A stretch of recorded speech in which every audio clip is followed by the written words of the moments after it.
ஆண்டவர் இயேசு கிறிஸ்துவின் நாமத்தினால் மகிழ்ச்சியும் சமாதானமும் நம் அனைவரோடும் இருப்பதாக. திருவெளிப்பாடு 2:8-11 முடிய. சிமிர்னாவில் உள்ள திருச்சபையின் வானதூதருக்கு இவ்வாறு எழுது: முதலும் முடிவுமானவர், இறந்தும் வாழ்பவர் கூறுவது இதுவே: உன் துன்பத்தையும் ஏழ்மையையும் நான் அறிவேன். ஆனால் உண்மையில் நீ செல்வம் பெற்றிருக்கிறாய் அன்றோ? தாங்கள் யூதர்கள் என சொல்லிக் கொள்வோர் உன்னை பழித்து பேசுவதும் எனக்கு தெரியும். அவர்கள் யூதர்கள் அல்ல, சாத்தானுடைய கூட்டமே. உனக்கு வரவிருக்கின்ற துன்பத்தை பற்றி அஞ்சாதே. இதோ சோதிப்பதற்காக அளவை உன்னை சேர்ந்தோருள் சிலரை சிறையில் தள்ளவிருக்கின்றது. 10 நாள் நீ வேதனை உருவாய், இறக்கும் வரை நம்பிக்கையோடு இரு.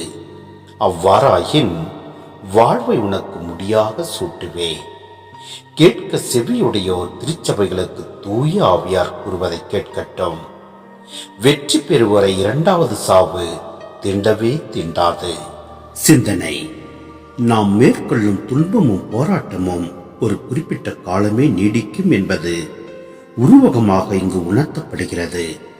2ஆம் சாவு என்பது மனித வாழ்க்கை முதல் சாவு என்றும் 2ஆம் சாவு என்றும் பிரித்து பார்க்கின்றன. இதில் இயற்கையின் சட்டப்படி மனிதர் சாவது முதல் சாவு.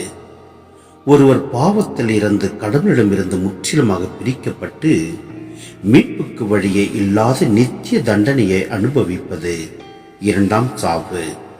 எனவே அந்த 2ஆம் சாவு நம்மை அணுகாமல் இருக்க நம் ஆண்டவரில் முழு நம்பிக்கை வைத்து அவருக்காக காத்திருப்போம். அவரில் அகமகிழ்வோம். இன்பத்தின் போதும் துன்பத்தின் போதும் மன மகிழ்ச்சியின் போதும் நம் ஆண்டவருக்கு நன்றி செலுத்தி அவரோடு நாம் ஒன்றித்து வாழ்வோம். எல்லாம் அல்ல இறைவன் நம்மை நிறைவாய் ஆசீர்வதிப்பார். ஆமென்.